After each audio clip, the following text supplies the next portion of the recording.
Bueno, buenas tardes a todas y todos. Hemos tenido algunos problemas técnicos que nos retrasaron en esta actividad. Por lo tanto, vamos a pasar a hacerla en este formato más tradicional, en lugar de poderla transmitir en línea. Y luego el Consejo de Formación y Educación lo va a colgar todo en su canal YouTube, y ahí van a poder acceder a esta actividad de manera remota. En realidad, nosotras estamos muy gustosas de hacer esta actividad, de realizar este encuentro, y antes queremos ponerles un poco en estado de situación de qué es y en qué marco trabaja la Unidad Académica de Derechos Humanos, Género e Inclusión, una unidad que se crea en el Consejo de Formación en Educación en el año 2019, que venía en un proceso de trabajo previo y que procura integrarse a los institutos de ciencia de la educación en un nivel, por supuesto, más bajo que lo que podría ser un departamento académico, pero sí en el convencimiento de que el trabajo articulado, desde no solamente con perspectiva de derechos, sino desde los temas de género y de inclusión educativa, tiene mucho que ver en el quehacer educativo y en la tarea de los formadores y de los futuros profesionales de la educación, articulándose con las demás asignaturas, con los demás campos del saber y también con las prácticas que nuestros futuros profesionales realizan, las prácticas preprofesionales.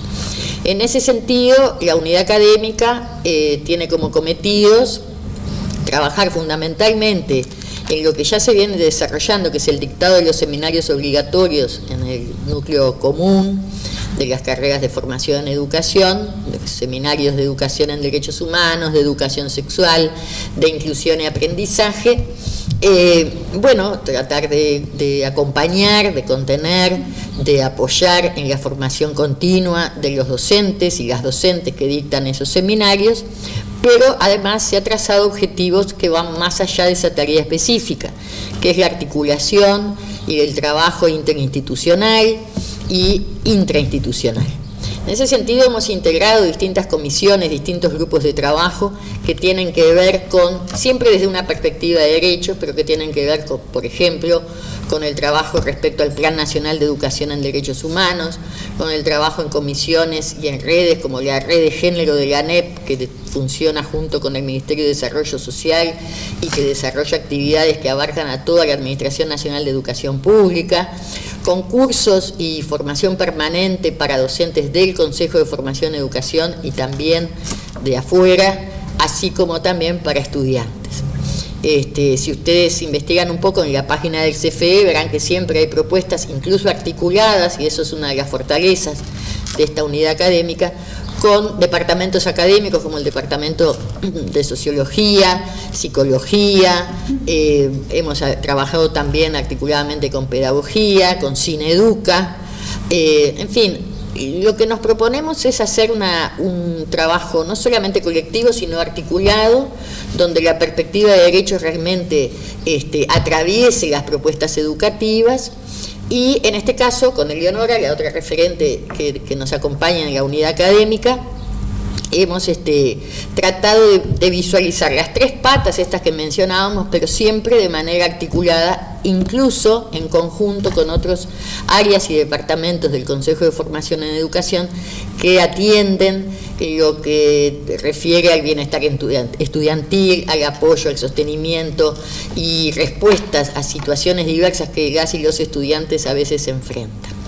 Así que respecto a derechos humanos y educación sexual, tenemos cursos que hemos dictado, seminarios, encuentros como algunos de los que estamos realizando en los últimos meses, y hoy particularmente, junto con la pata de inclusión educativa, inclusión y aprendizaje, estamos desarrollando esta actividad. Pero me parece importante que primero tomemos conocimiento de que ese otro aspecto que también está integrado, inclusión y aprendizaje, con la que trabajamos con nuestra colega Eleonora Oliver, profesora y educadora especial, que ella nos desarrolle también un poquito cómo es que trabajamos en conjunto. Sí, en primer lugar, buenas tardes para todas y para todos. Es verdaderamente una enorme satisfacción contar con la presencia en el día de hoy de un panel calificado. Un panel que está relacionado con una de las cuestiones esenciales también que hacen a nuestra unidad académica, que es propender a la educación inclusiva. Por lo tanto, en ese marco particular es que nos hemos dado un tiempo para reflexionar y pensar juntos y destinar este espacio de tiempo particular para dialogar en torno, precisamente, y como lo dice el título, al acceso a la educación superior de personas afrodescendientes, en el entendido de que hay avances, los han habido, pero también permanecen muchos desafíos en lo que tiene que ver con este tema. Vamos rápidamente a pasar al panel, pero no sin antes compartir con ustedes cuál es el estado del arte, qué es lo que está pasando en el Consejo de Formación en Educación, en lo que tiene que ver con estudiantes, con personas que se autoperciben como afrodescendientes. En una rápida mirada que podemos hacer a partir de los registros del sistema de gestión estudiantil, hemos podido recoger esta información, que por cierto es no solamente ilustrativa, sino que además nos permite sacar algunas conclusiones.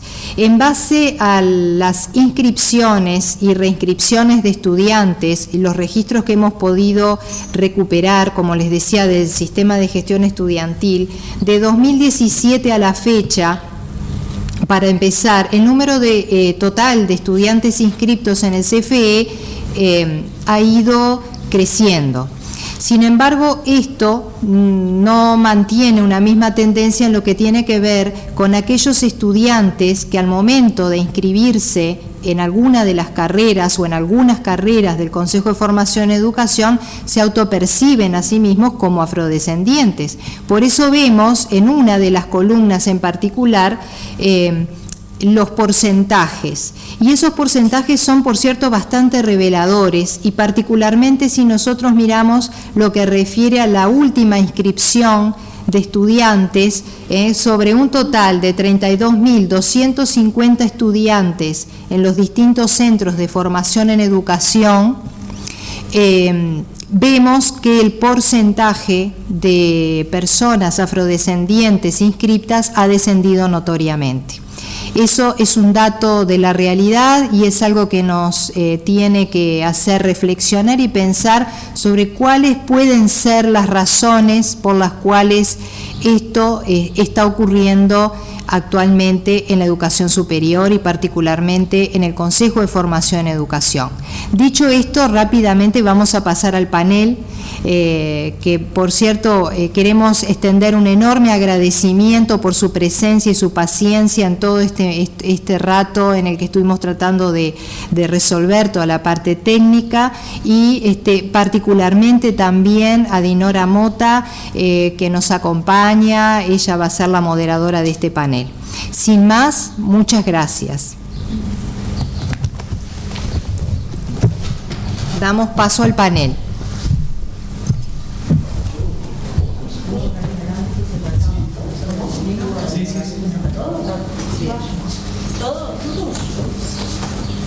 ¿Viste, verdad?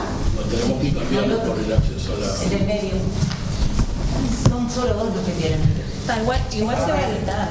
El va a tener completo. Así que Ellos se van a trabajar. Es Néstor, después Alicia y después yo.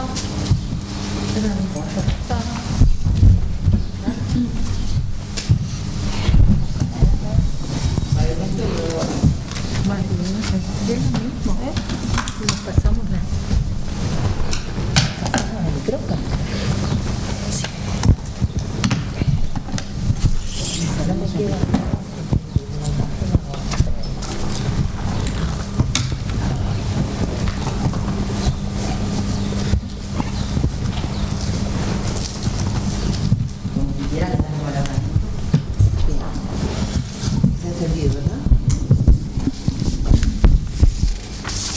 Bueno, buenas tardes. Me ha tocado moderar este panel Agradezco la invitación a las integrantes de la unidad académica de Derechos Humanos, Género e Inclusión, y bueno, voy en cada caso voy a hacer una breve brindar una breve información sobre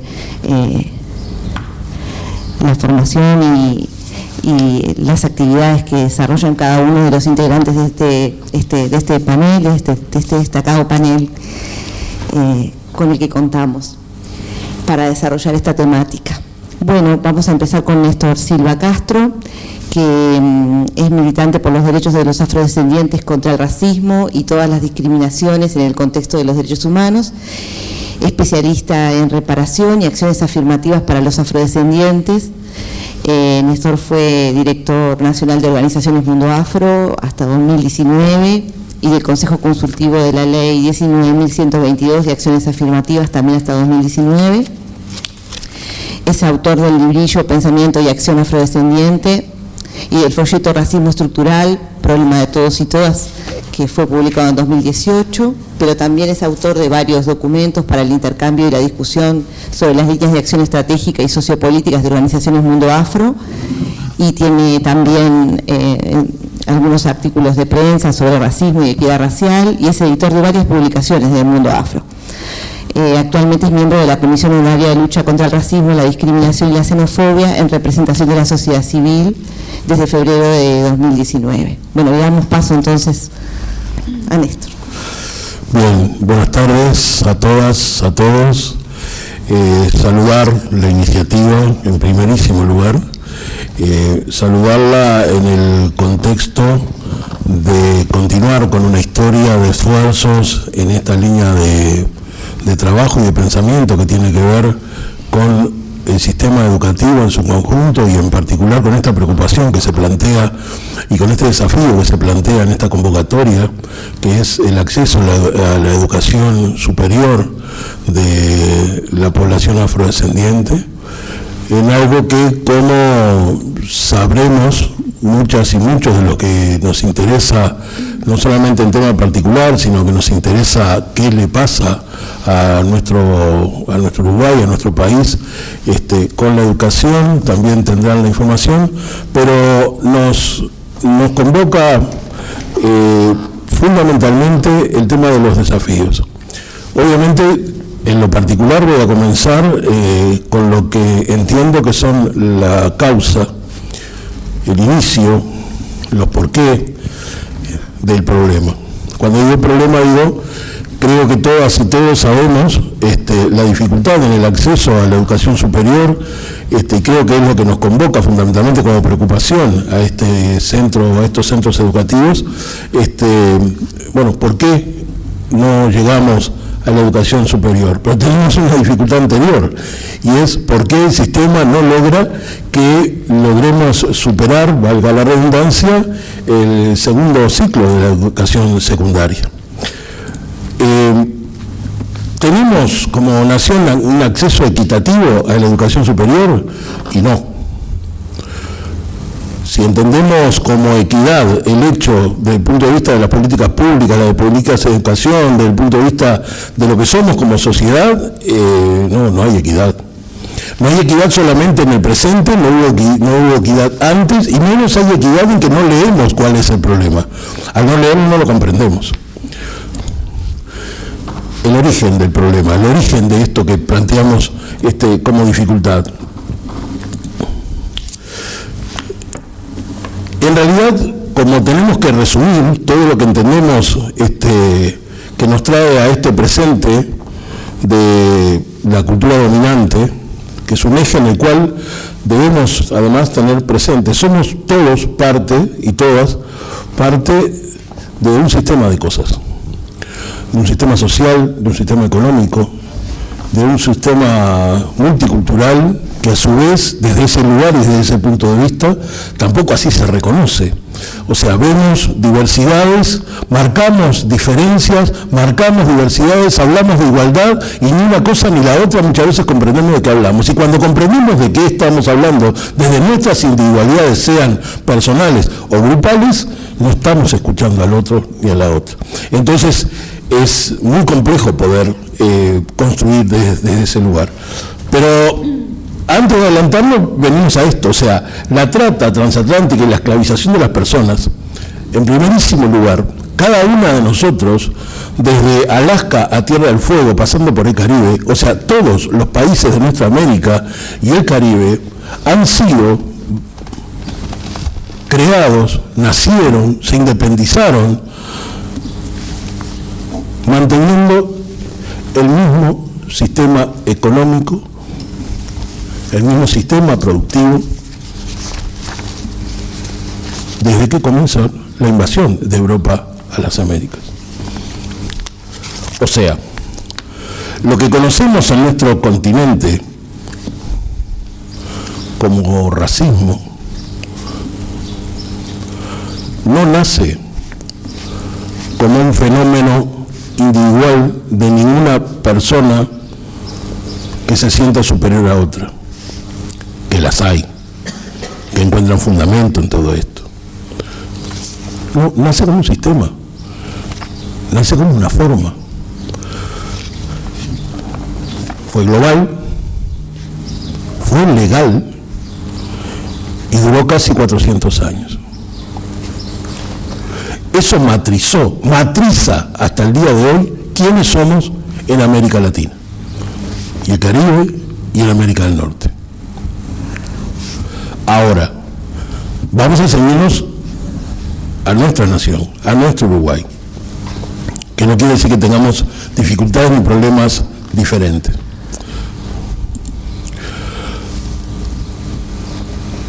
¿Cuántas fueron las víctimas de la trata transatlántica?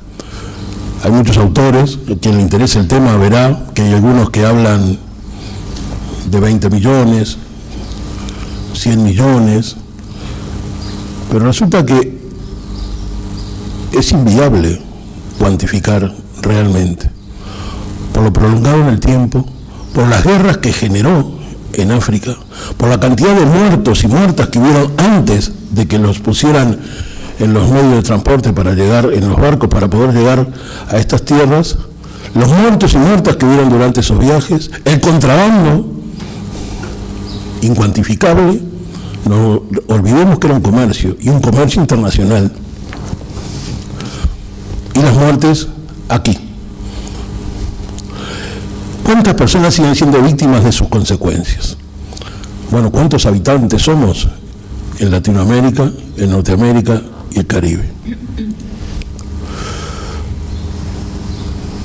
Todo este proceso nos viene trayendo a lo que llamamos desde diferentes lugares, pero coincidimos, racismo estructural.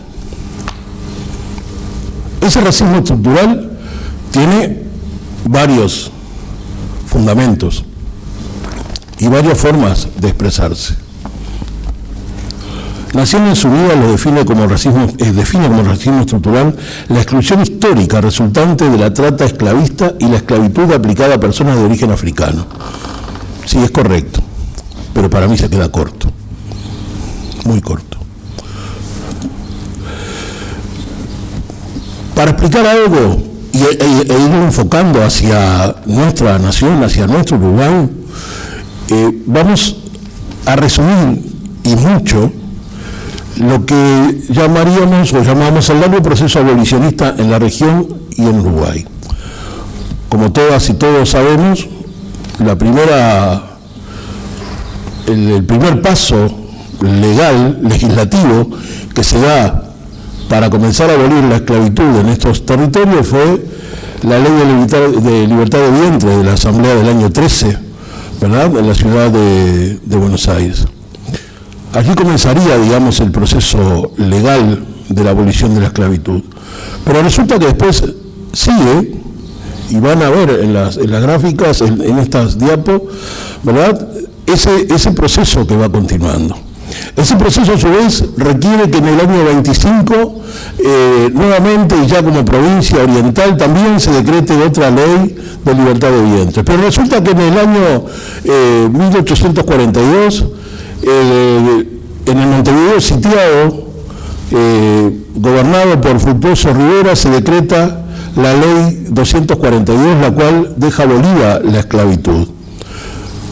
Allí son libres, pero van para el ejército, el mandato que vayan para el ejército, todos los hombres que justamente pudieran ser parte del mismo. Y quedan como pupilos todas las niñas, los niños, los ancianos, los minusválidos, las mujeres, etc. Y se indemniza a quienes habían sido propietarios de los esclavos que fueron al ejército. El resto queda como pupilo. O sea, seguimos profundizando la cosificación de esas personas. Luego Manuel Oribe, en el año 46, en septiembre del año 46, o en octubre, perdón, del año 46, hace lo mismo, nada más que lo expande. Son libres todas las personas. Son libres todas las personas, pero 2 meses después, apenas 2 meses después, manda una nota al comandante Manuel Melgar, en la cual le solicita que reclute a cuanto africano, descendiente africano, encuentre. Realmente el mandato es: tráeme a todos los negros que encuentre por ahí. Traducido al hoy, lo verán el texto en la diapositiva. También indemniza a todas y a todos los que habían sido propietarios de estas personas esclavizadas. Y así siguieron, hubo necesidad de seguir legislando hasta en la región, hasta que el 13 de mayo de 1888 Brasil deja abolida la esclavitud. Eso más o menos acomodó las cosas aquí en la región, por razones históricas que sería bueno desarrollar, pero que nos distraería un poco del eje a donde queremos ir. Este proceso, como dije, en el cual las personas que habían sido esclavizadas quedan a su suerte, nadie les dijo aquí se sobrevive de esta o de esta otra manera, fueron más o menos encontrando espacios de trabajo, no todas, no todos, pero lo pudieron ir haciendo, siempre en los servicios. Lo que hoy seguimos conociendo, que es la participación fundamentalmente en el ejército, no es tan antigua la participación en la Policía Nacional, estaba prohibido, específicamente prohibido, que hubieran policías afrodescendientes hasta la mitad del siglo XX.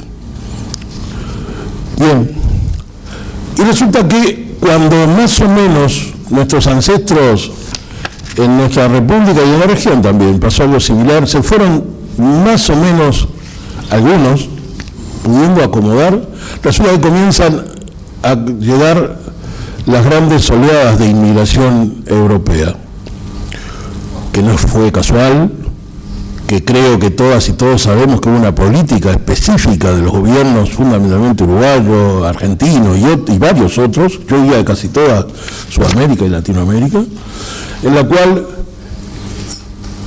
comenzó a haber muchísima inmigración europea. Eso comenzó a complicar las posibilidades que habían comenzado a tener algunas personas y algunos sectores afrodescendientes. Nuevamente comenzamos a tener dificultades.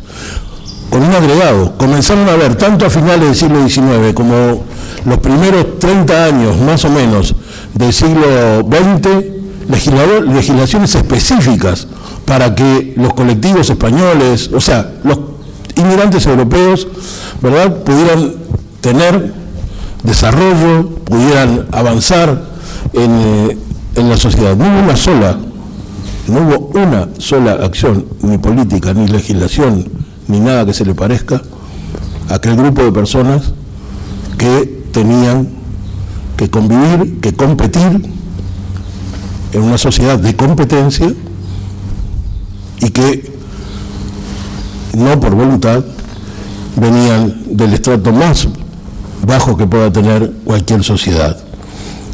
¡Wow! Entonces, se nos complicó mucho el tiempo. Entonces, estas posibilidades, estas personas no tuvieron, al igual que el resto, saliendo del estrato social y económico más bajo que cualquier sociedad pueda tener, tenían que competir y desarrollarse con el resto. Pero esto es lo práctico, lo visible, pero después también está el imaginario. Después está también como unas y otras nos vemos. Después está también cómo como sociedad definimos el espacio que cada uno y cada uno tenga que cumplir, los roles en esta sociedad. Bueno, vamos a saltarnos esto porque el tiempo no nos va a dar, pero también en el tema del imaginario. ¿Ustedes conocen esta estatua? Está cerca del zoológico, en la plaza, no recuerdo el nombre de la plaza, creo que Plaza Viera, en Avenida Rivera y Julio César, ¿verdad? La conocemos como el aguatero. Bueno, ustedes imagínense en tiempos de esclavitud, un hombre musculoso, africano o afrodescendiente, paseándose por las calles de Montevideo, en taparrabo o pañales, como quieran definir esa prenda que lleva, y llevando y repartiendo agua. Solamente imagínenlo si eso pudo haber sido. Esto es una afrenta. En primer lugar, que aunque fuera cierto que es el aguatero, que Montevideo tenga una estatua para la esclavitud, que recuerde en estos términos la esclavitud, porque parecería que el hombre está posando y feliz de la vida. Pero no solamente ese es el tema, sino que además es el barométrico. Por eso esas prendas, además. Y esto realmente le hace a la visión. Los símbolos son tan positivos como negativos. Y este símbolo le está diciendo a la población de mi país, de mi ciudad, ¿dónde estoy?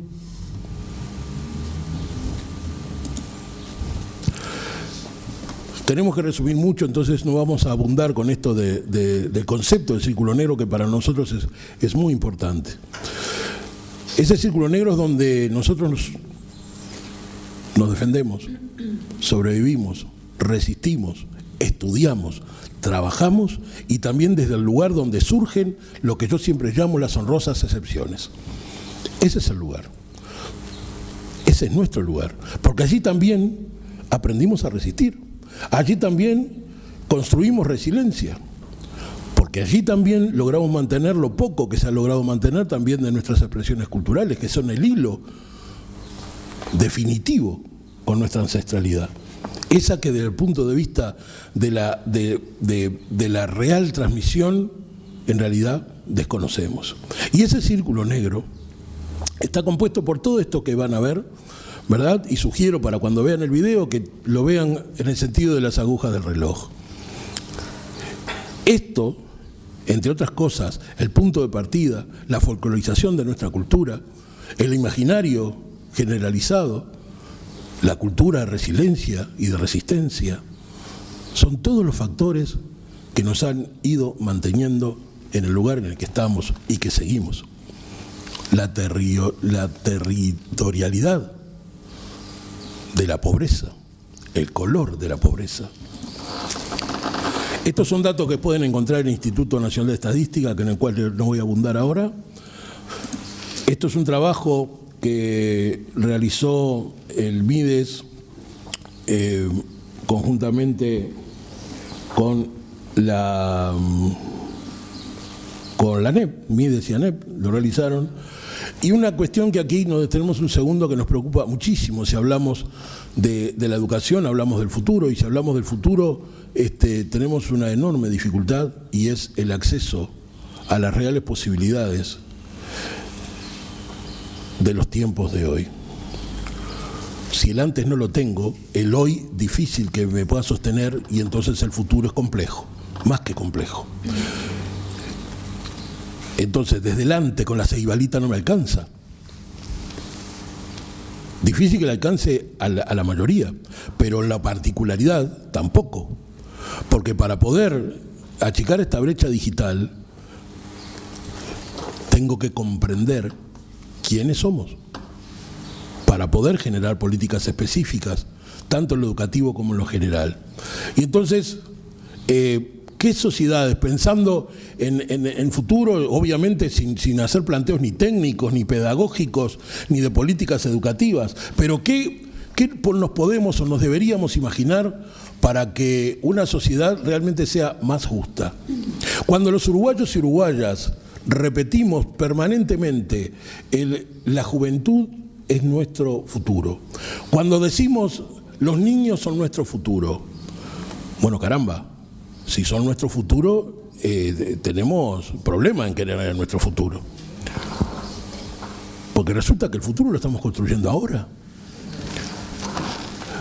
Y el presente que somos hoy, además de la incidencia directa que tenemos quienes somos protagonistas, también venimos heredando cosas de quienes construyeron o no el futuro en el cual nosotros hoy estamos, que es nuestro presente.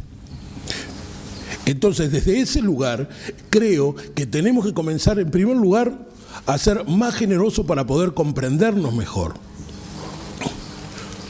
Cuando digo más generoso, tendremos que pensar en sociedades que nos vean en la individualidad como seres integrales.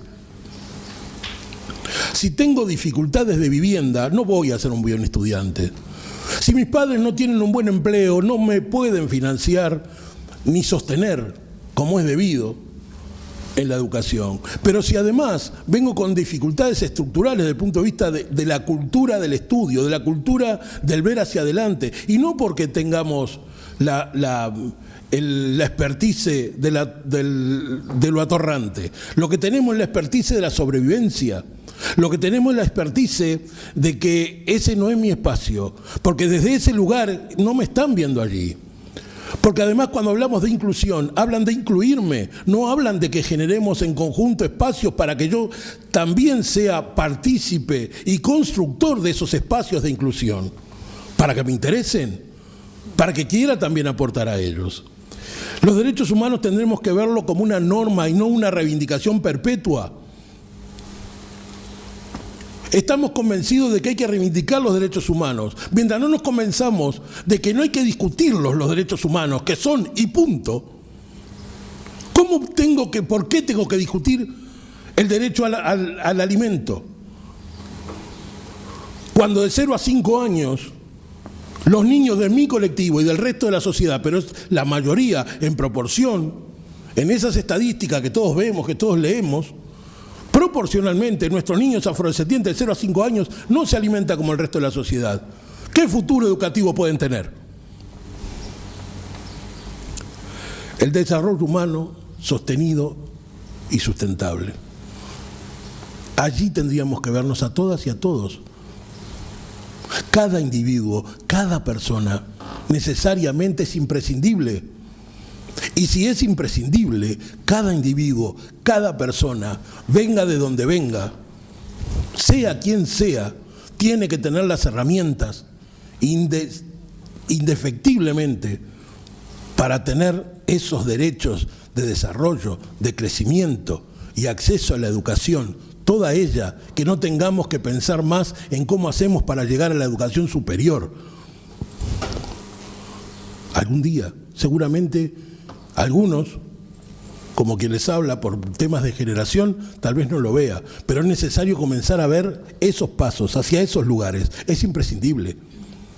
Si no, vamos a seguir eternamente en este tipo de encuentros, intercambiando sobre las buenas actitudes, las buenas voluntades, juntándonos las personas que queremos un mundo mejor, mientras el mundo no tiene ganas de ser mejor. Porque hay gente que se siente excluida y cuando está excluida no tiene ganas de aportar a un mundo mejor, no tiene ganas, no tiene herramientas tampoco, aunque las ganas le surjan. porque el resto siempre les estamos dando codazos.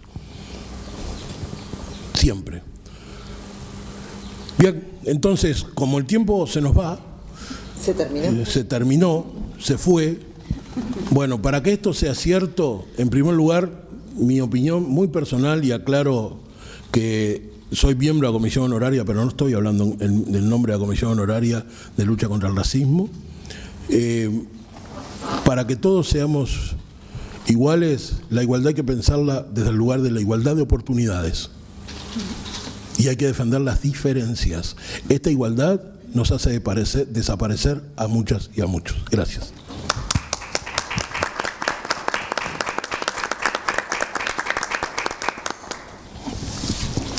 Bueno, muchas gracias. Vamos a tener que ajustar un poco el tiempo ahora en las siguientes intervenciones. Ahora, a continuación, Alicia, ¿verdad? Va a realizar su ponencia la maestra Alicia Musso en representación de la Dirección de Derechos Humanos de CODICEM, de la ANEP. Es psicóloga clínica, tiene una especialización en Derechos Humanos y Educación y también en implementación de políticas públicas por el Instituto Internacional de Planeamiento de la Educación de UNESCO, y es docente del Seminario de Educación en Derechos Humanos del Consejo de Formación en Educación. Le damos la palabra entonces, Alicia. Bien. Bueno, buenas tardes. Me sumo a el saludo y agradecimiento de la invitación a participar en esta mesa de diálogo, y lo hago en nombre de la Dirección de Derechos Humanos de CODICEN. Nos acompaña aquí en la sala la directora Gloria Canclini y la nueva integrante que se suma este año al trabajo en la dimensión étnico-racial, la señora también Gloria Tejera. Ambas Glorias. Bueno, es un gusto estar aquí. Fui nominada de alguna manera para poder representar hoy y traer apretadamente la síntesis de lo que ha sido el proceso de la incorporación para la ANEP, para la Administración Nacional de Educación Pública, transversalmente a todos los subsistemas, de la incorporación de la variable étnico-racial en el sistema educativo. Trataré de hacer una síntesis que va siguiendo, o me gustaría ilustrar con algunas anécdotas que no son personales, son sí vivenciales, porque tuve el privilegio de acompañar, y lo sigo hasta el día de hoy, este proceso. Siendo integrante de asesor técnico en derechos humanos, en el año 2012 se acerca un grupo de mujeres en representación de InMujeres Mides y solicita en ese momento ser escuchadas en cuanto a la necesidad de poder incluir la dimensión étnico-racial. El director era Martín Prat, y al frente de ese grupo de InMujeres estaba la doctora Alicia Esquivel. Se comienza allí realmente, más allá de la formación profesional de cada uno de nosotros, más allá de la sensibilidad, un proceso que hasta el día de hoy aseguro que nos enriquece día a día poder entender de qué se trata esto de la dimensión étnico-racial. Y sobre todo, y lo sigo diciendo, escuchar a las comunidades afro, en este caso acabamos de escuchar a Néstor, organizados donde han podido hacer una permanente puesta del tema, pero no solo desde el punto de vista de la reivindicación, sino para comprender el hecho de qué estamos hablando, ha sido fundamental. Hay un antes y después en el caso nuestro del equipo de trabajo, de haber pasado por aquel largo año de discusión o diálogo, como quieran llamar, con este grupo de mujeres que venía a plantear claramente algo que había que revisarse. Y en este punto digo, para revisar hay primero que ver.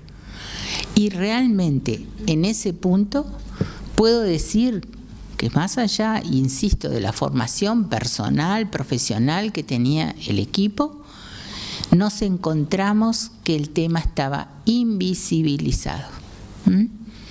Por lo tanto, fue necesario, se generó, el CODICEN aprueba ese grupo, los objetivos generales, y empezamos a planificar, se empieza a planificar una línea de política, de intervención, de política pública en educación, que apuntaba fundamentalmente a tres aspectos: a la formación, capacitación o sensibilización sobre esta temática, a la construcción de materiales y como si fuera un laboratorio de atención a situaciones de discriminación que pudieran surgir. Los primeros años, a partir del 13, 14, 15, ensayamos realmente la formación. Y acá es donde voy a mojonar esta ponencia con algunas anécdotas. En una de las primeras convocatorias, voy a hacer mención a dos, estábamos en el Instituto Magisterial Superior, se convocó a docentes, se avisó que el programa iba a desarrollarse en la dimensión de trabajo sobre equidad étnico-racial. Fue una convocatoria que tal vez en aquel momento contar con 30 personas en Montevideo ya era un éxito, era una convocatoria voluntaria, y cuando se presenta el grupo, estando quienes íbamos representando a la ANEP y las compañeras que venían de INMujeres, y se explicita que se va a trabajar sobre la dimensión étnico-racial, específicamente afro, la mitad del público se para y se va. Se van. Porque no estaban de acuerdo en que la dimensión que se fuera a ver fuera solo una. Hubo epítetos, comentarios sobre la población afro, prácticamente como reclamando de injusta aquella situación de que se le fuera a hablar de ese tema. En segunda instancia seguimos adelante con las formaciones y convocamos al el IPA y formación docente. Bueno, esperábamos un público de aproximadamente 30, 40 personas, un sábado de mañana fue pactado la realización y llegaron 2 personas, 2013, 2014. Evidentemente entramos en una revisión de la estrategia, porque fuimos críticos, algo pasa, pero es cierto, nosotros veníamos formándonos, trabajándonos, hacía 2 años. Teníamos que partir de que tanto nosotros como grupo impulsor, como la población destinataria, que en ese momento iban a ser los docentes, somos fruto de una sociedad que creció bajo algunos mandatos normativizadores o que nos dijeron que Uruguay no era un país que discriminaba. Entonces no había problema, no interesaba el tema. Y entonces empezamos a pensar, bueno, pero las cifras cantan otra cosa. ¿Qué hacemos? ¿Cómo hacemos? Porque el tema no pasaba de una reivindicación fundamentada de parte de a quienes estábamos convocando. Era casi una reacción inconsciente, podría decir, involuntaria, decir esto no me interesa porque no pasa. Yo en mi clase tengo niños, negros, afro, todos viven bien, acá Uruguay no tiene revueltas racistas, la población afro está buscando lo que no es. Nos encontrábamos realmente con esos comentarios. Pero cada vez más aumentábamos la formación nuestra y decíamos, no, algo hay que hacer. Entonces pasamos a convocar lo que tal vez no sea académicamente la expresión más ilustre, público cautivo.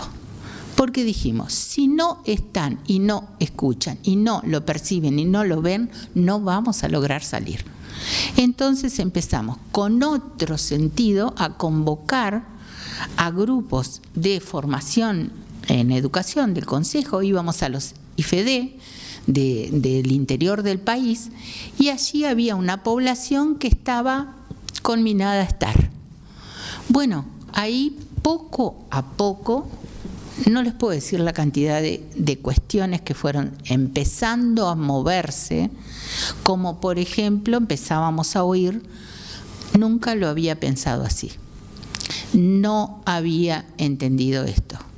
Empieza a haber un movimiento en toma de conciencia, de comprender, y una de las anécdotas que siempre, o puntapié más que anécdota, en las cuales trabajábamos, que fueron distintas las organizaciones que nos acompañaron, era trabajar sobre este imaginario que hasta el día de hoy escuchamos.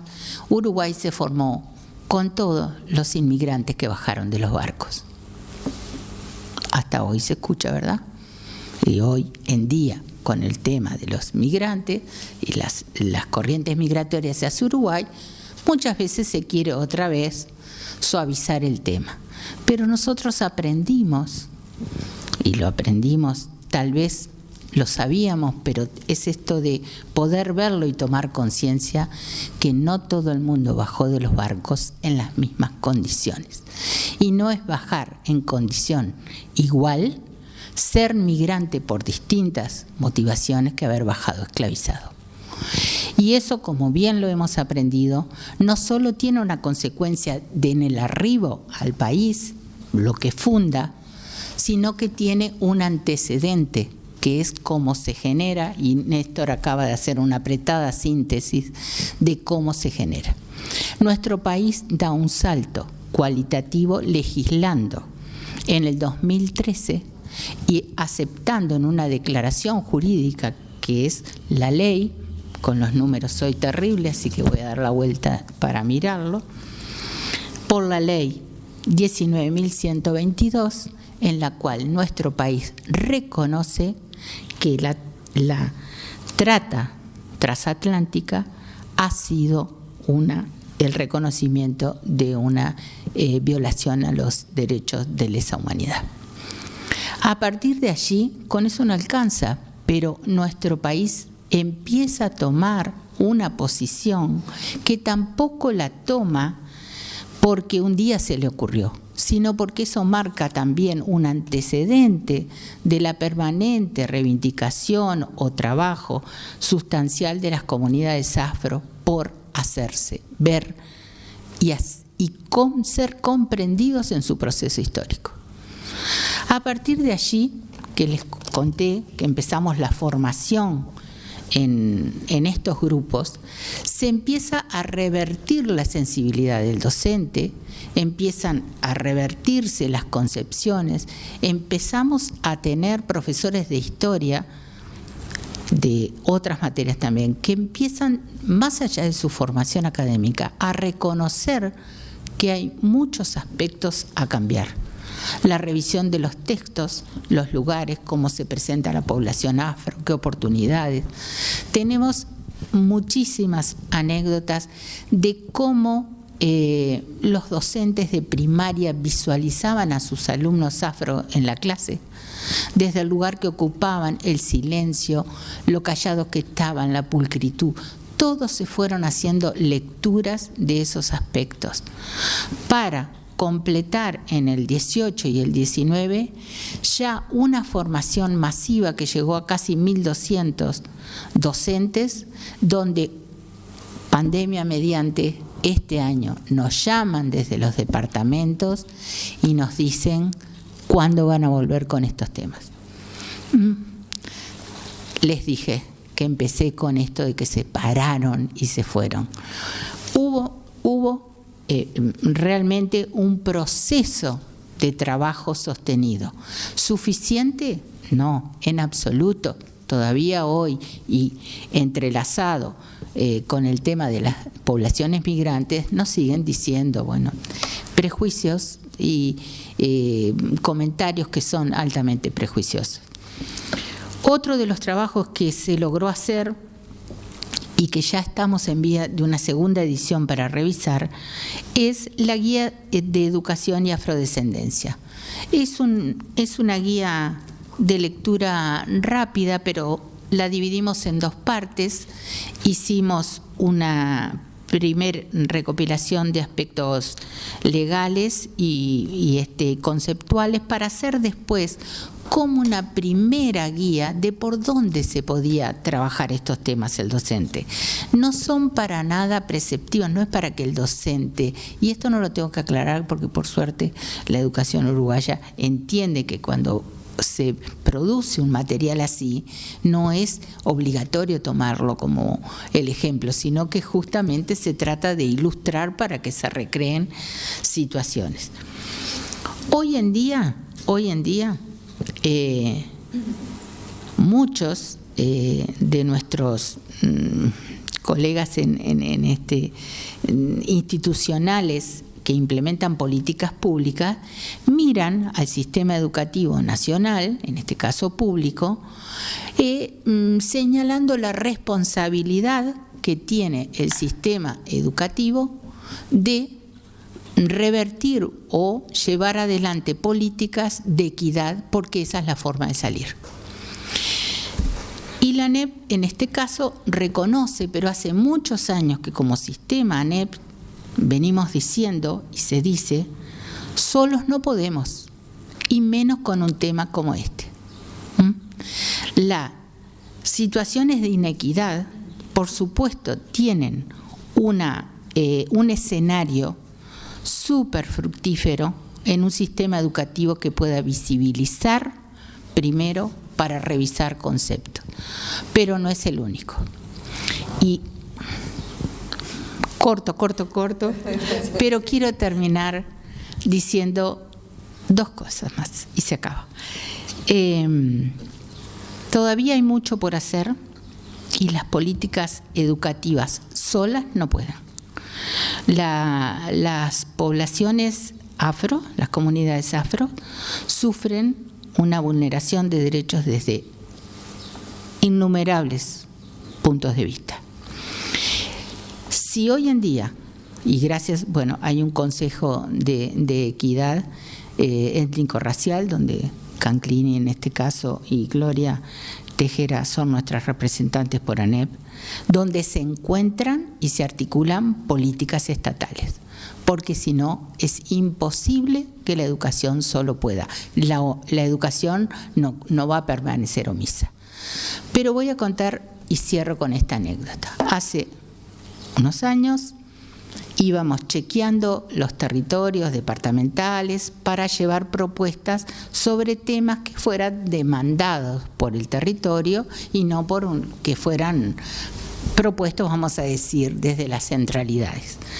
Allí yo estaba presente en el diálogo, no estaba llevando adelante el diálogo, uno de los compañeros representantes de la comisión, con la cual compartí muchos años de lucha contra la xenofobia, le plantea al representante departamental algunos ejes temáticos, entre ellos poder llevar el tema de trabajar sobre discriminación afro.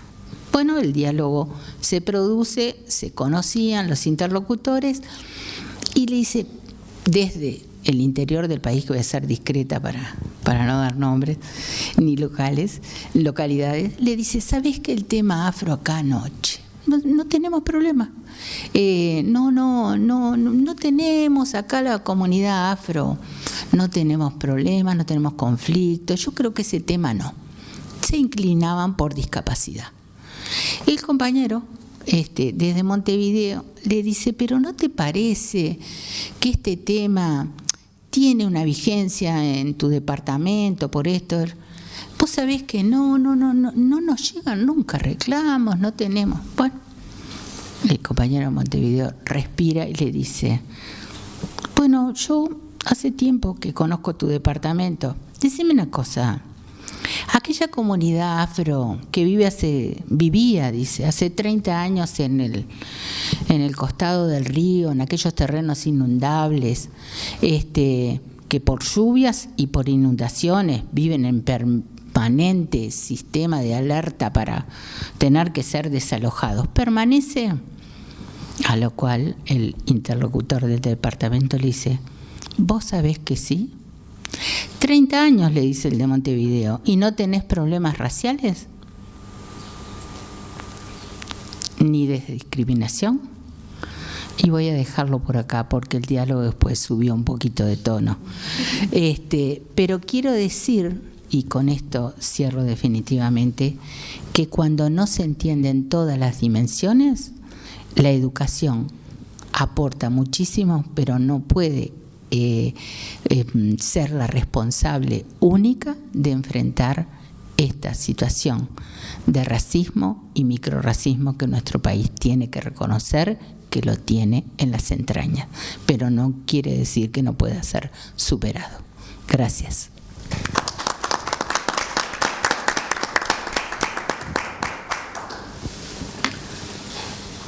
Bueno, muchas gracias, Alicia. Ahora Noelia y Mónica se van a comprometer también a ajustarse con el tiempo y a mí me cuesta mucho cortarlas.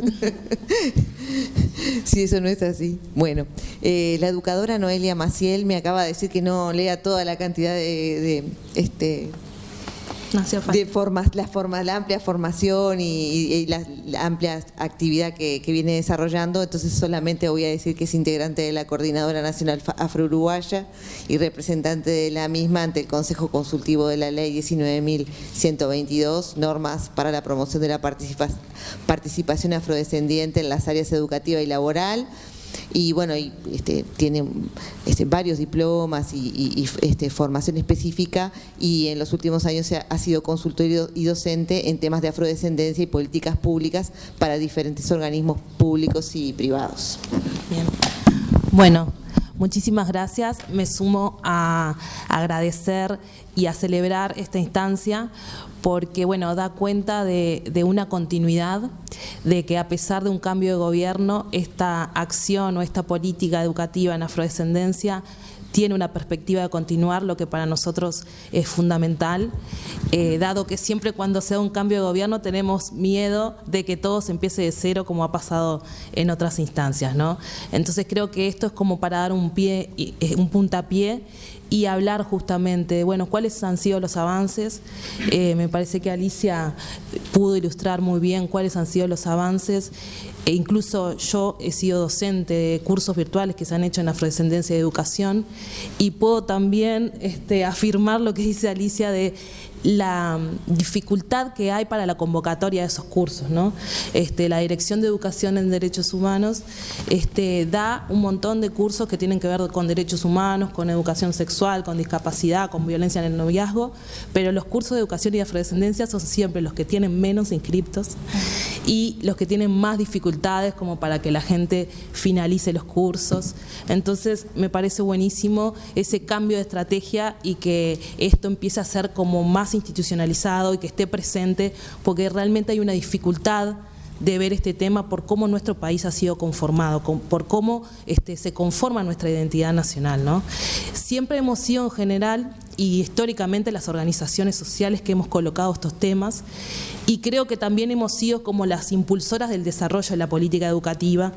Quiero decir que todo lo que yo sé, o la mayoría de las cosas que yo sé en relación a la población afrodescendencia, a la afrodescendencia, más allá de mi experiencia, tiene que ver con lo que he aprendido a partir de la sociedad civil organizada.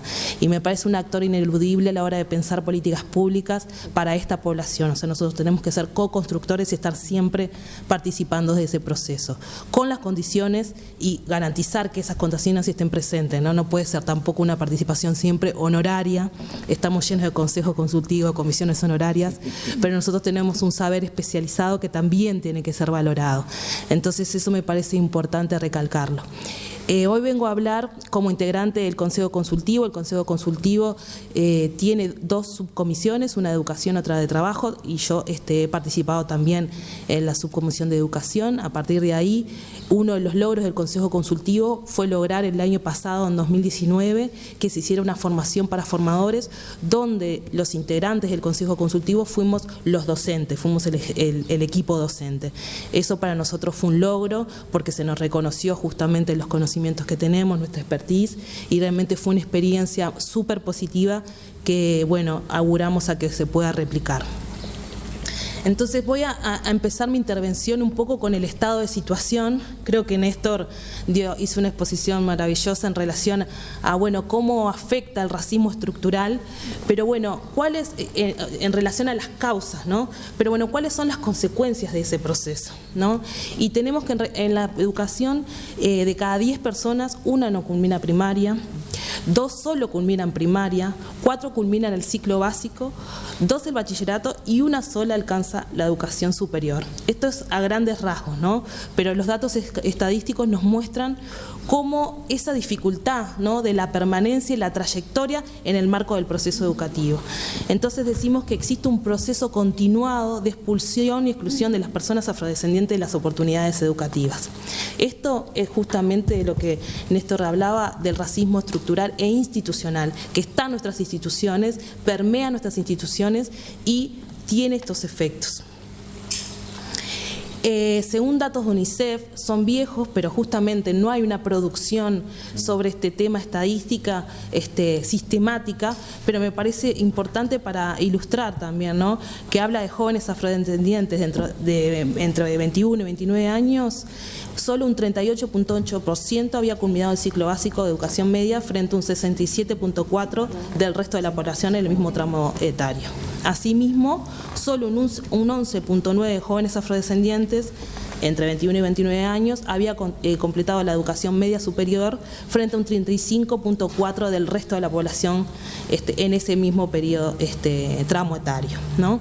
Esto va mostrando la serie de dificultades que existen para justamente transitar los diferentes niveles educativos, finalizar, egresar cada uno de estos sistemas educativos, ¿no? O sea que es una carrera de obstáculos permanente que empieza en primaria y continúa en el resto del sistema. Por eso me parece importante hablar de esto cuando pensamos en educación superior, o sea, los obstáculos empiezan antes y hay que empezar a atacarlos antes. Como decía Alicia, tampoco solo de la política educativa, tiene que haber, y también Néstor lo dijo, el tema de la integralidad, de ver a las personas de forma integral y cómo un aspecto aporta a otro, ¿no? En 2011 se indagó sobre cuáles eran los motivos de abandono y decía que la mayoría era el desinterés, o sea, un 45% tenía un desinterés o interesaba aprender otras cosas. Sabemos que el tema del abandono y de la desafiliación educativa es un problema que tiene el Uruguay, pero esto se afecta a toda la población, afecta aún más y de forma más profunda a la población afrodescendiente. La segunda razón de abandono tenía que ver con temas económicos. Había empezado a trabajar, ¿no? Se opta por empezar a trabajar porque se le ve mayor rédito o simplemente por una cuestión de necesidad. Es lo que hay que hacer, ¿no? Que eso siempre aparece en las historias familiares. Rafael Porsekansky hizo un estudio en 2008 también. Traté de encontrar datos más recientes, pero realmente no encontré ninguno que ilustren de esta forma. Decía, bueno, ¿cuáles eran las razones de esta desafiliación específicamente en la población afrodescendente? Ahí veíamos que que las razones eran, bueno, las características que tenían los hogares, que jugaban un papel fundamental en las desigualdades, tanto sea porque no tengo referentes que hayan transitado por esos ciclos educativos, por el valor que tiene la educación en los ámbitos familiares, por la posibilidad que tengo de estudiar, de tener un espacio de estudio, de tener una computadora, de tener los materiales, ¿no? Se da un montón, que es lo que se llama clima educativo, ¿no? Después hablamos también del tema de discriminación racial. Realmente en los relatos, esto lo encontramos todo el tiempo, muchas situaciones de discriminación empiezan en el ámbito educativo. Son los relatos cuando trabajamos con la población afrodescendiente, todos los relatos que empiezan a hacer, yo hice el clic, que era afrodescendiente, en la escuela. Salí de mi hogar y me enfrenté a la sociedad que me dijo que yo era diferente, que me desvalorizó. Entonces, esta situación también es muy fuerte y lo encontramos cuando trabajamos con jóvenes como causa de la desafiliación y el abandono educativo. Y también tiene que ver con el tema de calidad educativa, ¿no? ¿Dónde es, en qué barrios, en qué lugares vive la población afrodescendiente?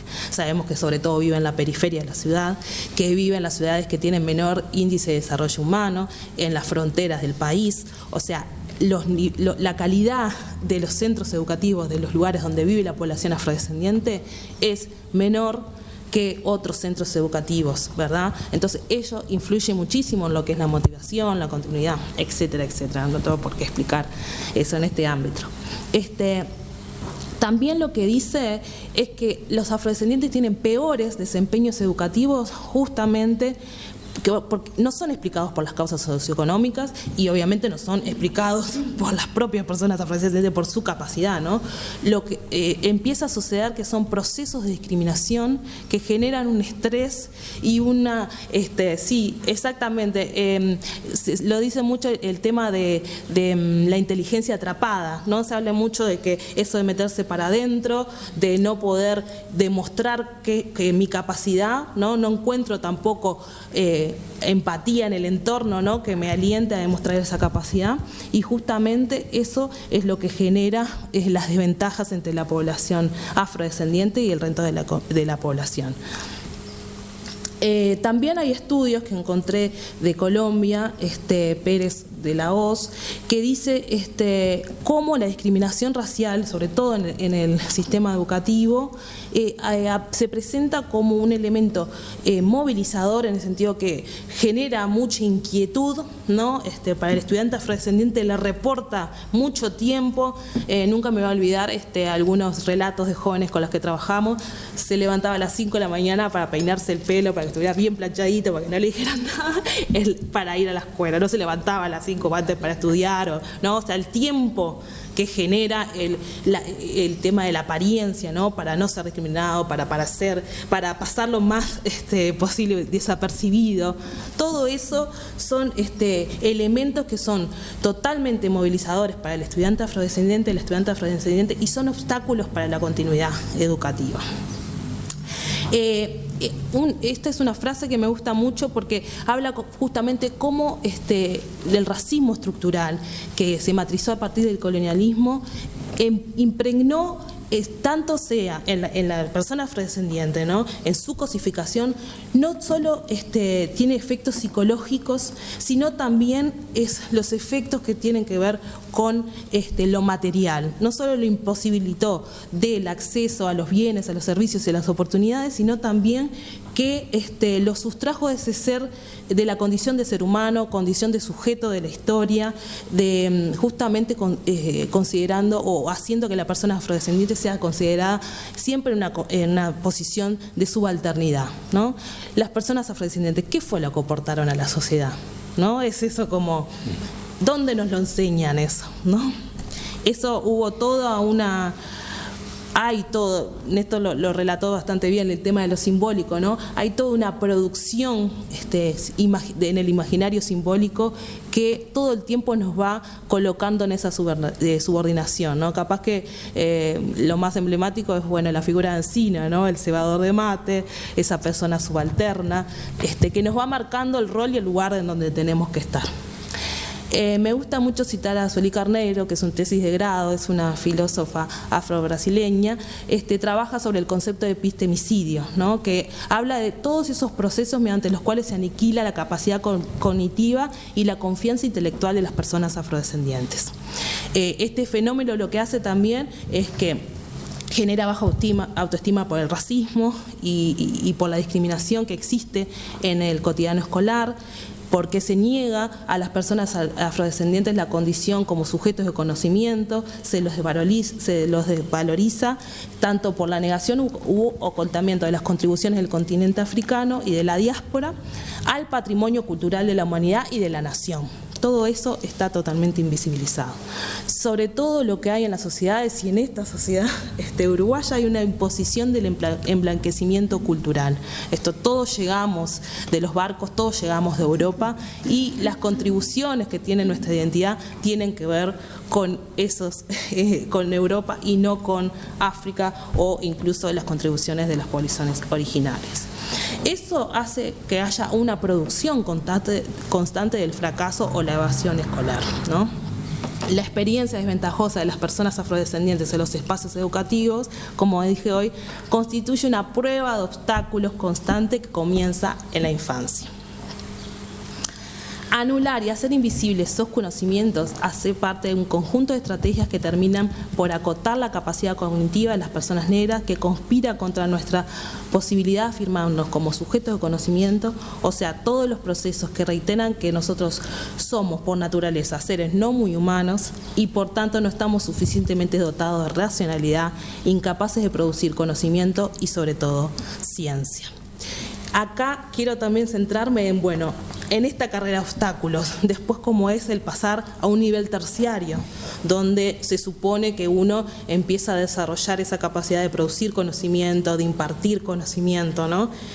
Ese trasiego hacia ese lugar, hacia esos roles, está fuertemente determinado. Viene ya muy determinado, pero hacia ese nivel terciario hay todo un imaginario, ¿no? En relación, incluso para la comunidad afro, es un lugar como súper valorado, ¿no? Hasta en demasía, ¿no? Porque bueno, incluso es un tema como central en la agenda nuestra, pero justamente por que se genera como ese imposible, ¿no? Es como la educación es vista muchas veces como un privilegio cuando tiene que ser justamente un derecho. Entonces, me gusta, sigo con Soli Carneiro, porque ella tiene un desarrollo teórico sobre este tema muy importante, que dice: el sujeto negro es forzado a percibir fantasmas con los cuales tendrá que luchar, hostilizado por ellos continuamente. La confrontación final de este embate pedagógico se da en la universidad, donde desde las primeras etapas ese sujeto tiene que confrontar con por lo menos una tríada de desafíos. La blanquitud del saber, es decir, todos los aportes teóricos, académicos, vienen de Europa y de personas blancas. Nunca hay un aporte teórico, creo que a lo largo de mi carrera en la universidad, solo vi a una autora negra en el último año, que estudié estudios de género, pero antes nunca vi un autor negro. Eso justamente los aprendí como Frantz Fanon, como Soli Carneiro, ¿no? Todos esos los aprendí desde la sociedad civil, no desde la universidad. Nadie me indicó que leyera esas cosas, ¿no? Otro de los desafíos es la profecía autocumplida, ¿no? Esto de que, bueno, nadie tiene expectativas en que las personas afrodescendientes tengan éxito en el nivel académico, entonces uno mismo va obstaculizando esas posibilidades, el autoboicot, ¿no? Eso es muy presente. Y lo otro es la autoridad de fala, como dicen los brasileros, que es el lugar de enunciación, es decir, ¿qué autoridad tengo yo de impartir conocimiento, ¿no? Nunca se me ve como un productor de conocimiento, sino como un receptor, no un pasivo receptor. Entonces, este proceso va generando sumisión, abandono escolar, desprecio por la actividad intelectual y una franca percepción de no lugar. Esto que también decía, ¿no? Este lugar no es para mí. Además son lugares muy solitarios también, donde uno aparece, empieza a ser como ese héroe que está ahí tratando de llevar adelante ese proceso. Entonces hay varios aspectos como a tomar en cuenta para promover el acceso a la educación superior. El tema económico, el tema psicosocial y toda la afectación de la autoestima y de la autopercepción que mismo se tiene en los entornos sociales, en los entornos educativos, el tema de la discriminación racial. La comisión horaria, la mayor cantidad de discriminaciones que recibe son en el ámbito de racismo, en el ámbito educativo, ¿no? Entonces, el trato por parte de los docentes también. ¿Qué rédito tiene la educación para mí, persona afrodescendiente, que de repente tengo menos contactos, menos redes sociales, menos redes, capital social que otras personas, ¿no? La motivación, ¿no? Realmente sortear esos obstáculos es porque hay realmente una motivación. Y las representaciones culturales, esto que decíamos hoy, el no vernos como productores de conocimiento, ¿no? Todas las personas que hemos accedido a la educación superior ha sido en base a nuestros propios capitales familiares. O sea, hay familias que apuestan a uno, a dos, ¿no? O hay familias que dan su casa para que los familiares vengan del interior a estudiar. Todos ese aporte, o sea, el desarrollo que ha habido de la población afrodescendiente hacia la educación superior ha sido a costa de nuestros propios activos, digamos, ¿no? Como que es hora de que el Estado pueda realmente enfatizar y colocar a disposición políticas públicas para poder esos activos potenciarlos y potencializarlos y justamente acceder a la educación. Bueno, me quedo sin tiempo, pero quería leer algunas experiencias, capaz que en el intercambio, Mónica iba a hablar de experiencias capaz, pero porque me parece importante pasar a la acción. O sea, más allá de discutir estos temas, creo que tenemos que empezar a discutir políticas educativas. Tiene que haber presupuesto para el desarrollo de experiencias, pilotos, como hay en otros países de la región, que han sido exitosas y que han permitido justamente aumentar el acceso de las personas afrodescendientes a la educación. Me quedo por ahí. Gracias.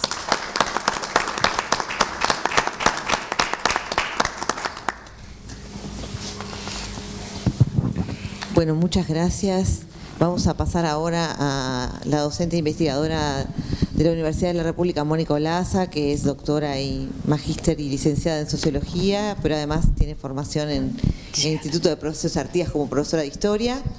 Y bueno, es coordinadora o ha sido coordinadora del Diploma de Afrodescendencia y Políticas Públicas en la Facultad de Ciencias Sociales y es investigadora del Sistema Nacional de Investigadores, y sus temas de investigación son la interculturalidad y las políticas públicas.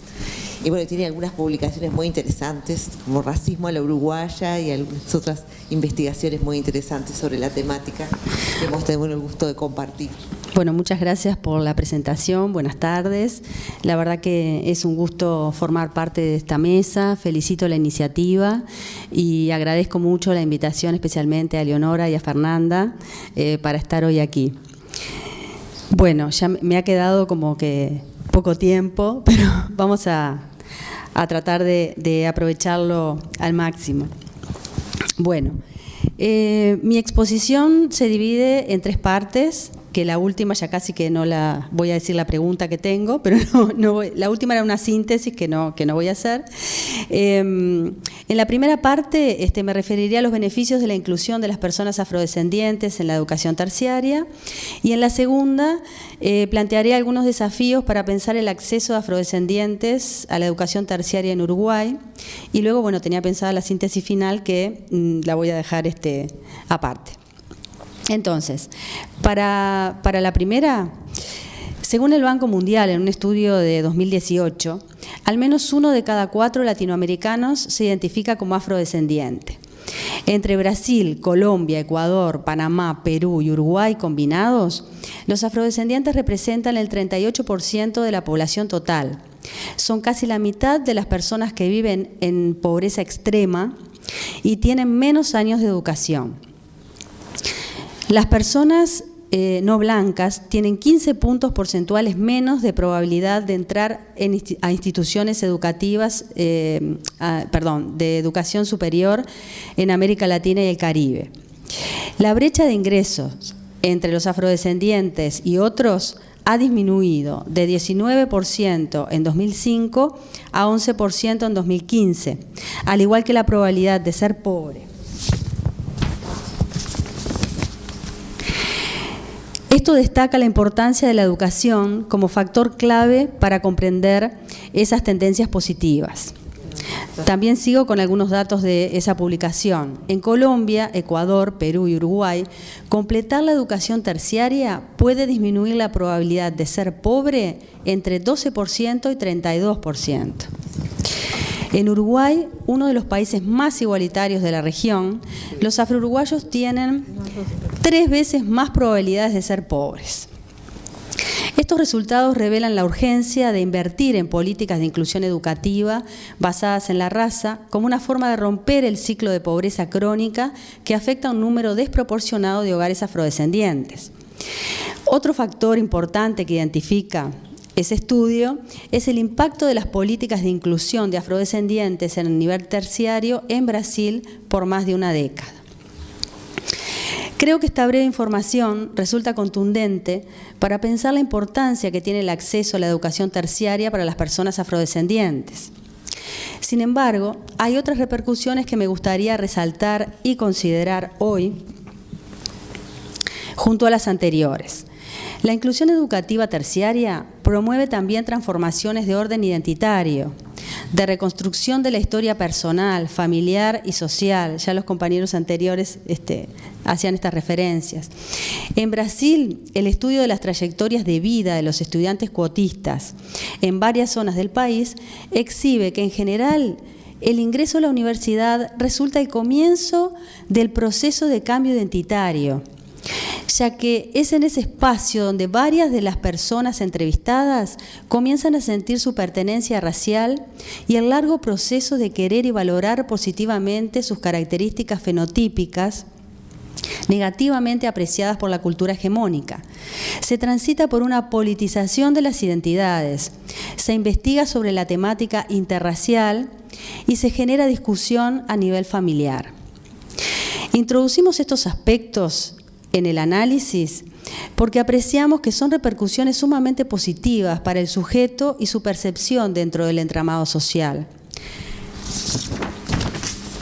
Durante siglos, la sociedad, a través de su cultura hegemónica y del inconsciente cultural, le ha transmitido a los afrodescendientes, por distintos medios y agentes de socialización, que no pueden tener aspiraciones de promoción social, que son inferiores. El acceso a los estudios terciarios puede iniciar un camino de cuestionamiento hacia estos supuestos. Los estudios demuestran otros aspectos que me interesa subrayar en este conversatorio. Los beneficios para la comunidad educativa. Indican que la presencia de docentes y estudiantes afro e indígenas en los espacios universitarios ha generado tensiones. Por ejemplo, las tensiones epistémicas entre distintos saberes y la lucha por la visibilización y la transmisión de conocimientos que no responden al canon eurocentrado de la modernidad occidental. Se tensan las relaciones raciales e interculturales, se desnaturalizan y visibilizan las resistencias a aceptar la diferencia. Antes, las tensiones las sufría el afro e indígena. Ahora, también lo blanco se visibiliza y cuestiona. Igualmente, la mayoría de los beneficiarios relata haber vivido innumerables episodios de racismo en universidades mayoritariamente blancas. Ahora me voy a la segunda parte, que con esta parte contundente ya podríamos, ¿no?, detenernos acá y seguir conversando. Pero bueno, hay algunas otras cosas que me gustaría mencionar refiriéndonos más un poquito más a nuestra realidad también. Pensar el acceso a la educación en Uruguay nos remite en primera instancia a valorar la gratuidad y el ingreso libre, dos de los pilares fundamentales de la educación pública uruguaya y dentro de ella la terciaria. Empero, si bien no existen barreras formales que impiden el acceso de estudiantes afrodescendientes a la enseñanza terciaria, y aún apreciando muy positivamente el no cobro de matrícula y el acceso libre, sabemos que en los hechos no todos pueden ingresar o aspirar a hacerlo. Y para las personas afrodescendientes, estas dificultades son mayores. Es necesario entonces visibilizar en primer lugar la existencia de barreras de acceso, y en segundo lugar, la conexión de esas barreras con los racismos. ¿Cuáles son y dónde se ubican las barreras para el acceso? Estas barreras son previas y algunas se encuentran en la enseñanza media, como también se ha referido aquí, en los problemas para la permanencia y finalización, vinculadas a la temprana necesidad de inserción en el mercado laboral y a los racismos imperantes en nuestra sociedad. En la institución educativa, el estudiante afrodescendiente frecuentemente enfrenta problemas de discriminación por parte de los distintos actores de la institución. También desestima continuar su formación por la percepción del racismo en el mercado laboral en tareas que requieren calificación. Estas se constituyen en barreras para la promoción social de las personas afrodescendientes y suelen generar desestima hacia las capacidades propias. Por lo tanto, es necesario incentivar la permanencia y culminación de la enseñanza media para que la posibilidad de acceso a la enseñanza terciaria sea no solo formal. Una posibilidad es reforzar el sistema de becas de enseñanza media con más inversión y con contenido de reconocimiento de la beca racial, porque no es una beca social, es racial, por haber estado relegado históricamente con desventajas en todos los niveles y con derechos postergados. No es por ser pobre y por tanto debería atender a todos los afrodescendientes que así lo solicitaran, priorizando las situaciones de mayor inequidad en intersección con otras discriminaciones. En educación terciaria, las becas del Fondo de Solidaridad podrían contribuir, pero es necesario realizar otros acompañamientos para solucionar los problemas que se van presentando. Una educación inclusiva debería trabajar por la equidad e igualdad racial y generar la institucionalidad necesaria para ello. Este otro punto me parece fundamental también. Si pensamos en el acceso, estaríamos en el plano de generar igualdad de oportunidades en el punto de arranque, es decir, estaríamos pensando en la equidad. Pero como en los trayectos educativos aparecen desigualdades, hay también que actuar sobre ellas. De ahí la importancia del cuidado de la permanencia y el egreso, atendiendo a las desigualdades que se presentan durante el trayecto educativo. Las políticas educativas deben estar atentas a tomar medidas que acompañen estos procesos para lograr igualdad de resultados. Creo que es ahí donde hay que poner el acento también, ya no solo en la igualdad de oportunidades, que por supuesto también hay que considerar, sino también acompañar el logro de la igualdad de resultados. Yo iba a hacer un resumen, que no lo voy a hacer, y entonces, a partir de estas reflexiones, me gustaría dejar una pregunta para quienes integramos instituciones educativas terciarias. Me parece que sería bueno pensar esta pregunta de acuerdo al lugar de responsabilidad que le compete a cada uno e intervenir para tejer acciones colectivas hacia la mejora de las relaciones interraciales e interculturales. Y la pregunta es, ¿están preparadas las instituciones educativas terciarias de nuestro país para trabajar desde la multiculturalidad y promover interculturalidad?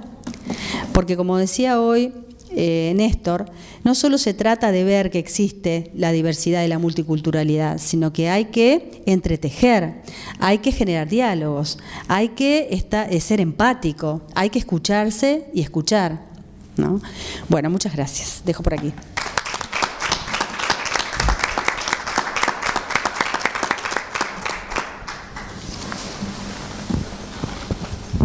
Bueno, originalmente se había pensado que pudiera hacerse un intercambio que bueno, debido al problema del factor tiempo y el tema tecnológico que nos jugó una mala pasada, ese intercambio no se va a poder hacer. Además tuvimos que hacer un poquito más breve también las intervenciones, por lo cual ustedes se quedaron con muchas cosas como para decir sobre la temática. Sin embargo, me atrevo a decir, junto con todos los que están hablando en nombre de los que estamos aquí presentes, que realmente fueron muy interesantes y muy ricos los aportes. Seguramente para las personas que van a tener acceso ahora a estas ponencias, van a ser realmente muy ilustrativas de lo que ha sido el recorrido que se ha realizado incluso a nivel institucional para visibilizar esta problemática y la dimensión étnico-racial. Y bueno, y también ha quedado bastante claro la necesidad de mejorar el acceso, la permanencia y el egreso, no solamente de la educación superior, ¿no? Como bien arrancó ya diciendo Néstor al comienzo, eso arranca mucho más atrás, en los distintos niveles educativos.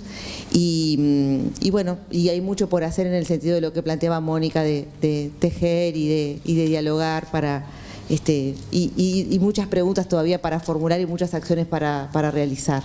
Así que si bien es cierto, también vuelvo a lo que señaló Néstor, de que tal vez no deberían hacerse más encuentros, ojalá que no sea necesario no hacer encuentros más de estas características, porque realmente el problema no existe, pero como sigue existiendo, ojalá que haya otros encuentros para seguir planteándonos esta temática, y les agradecemos muchísimo entonces a los cuatro sus intervenciones y la iniciativa a la unidad de inclusión y de derechos humanos. Gloria Canquini quiere...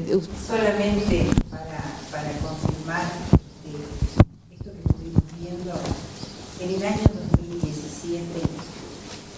Bueno, gracias. En el año 2017, el Comité de Derechos Económicos, Sociales y Culturales advertía al Uruguay: A pesar de los esfuerzos realizados por el Estado, parte, el Comité continúa preocupado por la persistente discriminación estructural que sufre la población afrodescendiente, que afecta el ejercicio y goce efectivo de sus derechos económicos, sociales y culturales. El Comité recomienda al Estado, parte, que intensifique sus esfuerzos para prevenir y combatir la discriminación estructural que sufren los afrodescendientes y mejorar su situación socioeconómica, entre otras cosas, mediante la implementación efectiva de la Ley 19.122 del 2013 y la elaboración de políticas y programas específicos a fin de garantizarles el pleno ejercicio de sus derechos económicos, sociales y culturales. El Comité insta al Estado, parte, a fortalecer los mecanismos de supervisión de la referida ley y demás políticas y programas a fin de realizar un seguimiento periódico y evaluación exhaustiva de sus resultados. Además, le insta a llevar a cabo campañas de sensibilización a fin de combatir la discriminación contra las personas afrodescendientes. ¿Qué quiero decir con esto? Que pasaron 3 años y estamos hablando de las mismas cosas.